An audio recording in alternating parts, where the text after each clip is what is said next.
Hey, it's Matt. This week I got a couple of great questions from a YouTube viewer who goes by 79 Sarwar. I don't know what that means, but they were really good questions. I thought I could just put that up in the comment section, but if one person's asking these questions, I bet a lot of people are asking these questions. So I thought I would just go to the most natural and obvious place to answer questions like that, which is a snow-covered bridge in midwinter. I'm doing this because it makes the video better, not because I imagine myself to be a rugged, attractive mountain man. So the question the viewer asked was, does Acts 8:37 prove that Jesus was not God? And here's what he's driving at.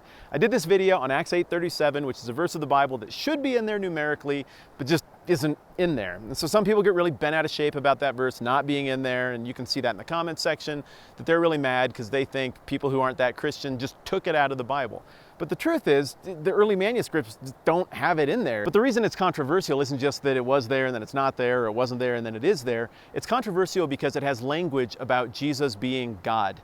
And so what the viewer is really asking with the question is, does the absence of this verse mean that the idea that Jesus is God is something that people came up with after the fact?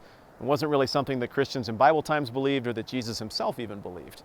A few people have tried to argue this over the course of the centuries, but Christians universally agree that Jesus is fully God. And Christians universally agree that Jesus was also fully man during his time on earth. And in addition to the fact that this has been the traditional position of Christians since forever, the Bible also supports the claim that Jesus is God really irrefutably. So in John chapter 8, Jesus says a couple of different times that he is I am, or refers to himself as I am, which is the name that God revealed in the Old Testament. So Jesus is making the connection there. In Colossians 2, Paul says that in Jesus dwells the fullness of deity, so that's pretty specific. In John 20, Thomas refers to Jesus as my Lord and my God. And in Titus chapter 2, we've got the phrase, our great God and Savior Jesus Christ. And that's just a quick cross-section that's a sample of a whole lot of other content that's there. Short answer, Christians have always believed that Jesus was fully God, and during his time here, Christians understand Jesus to also have been fully man.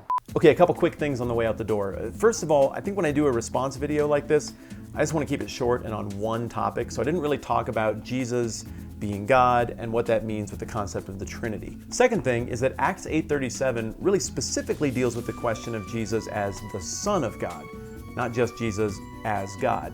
But the viewer's question dealt with Jesus as God, so I wanted to tackle that first. But really the question about Jesus being the Son of God isn't really even much of a debate when it comes to the biblical record.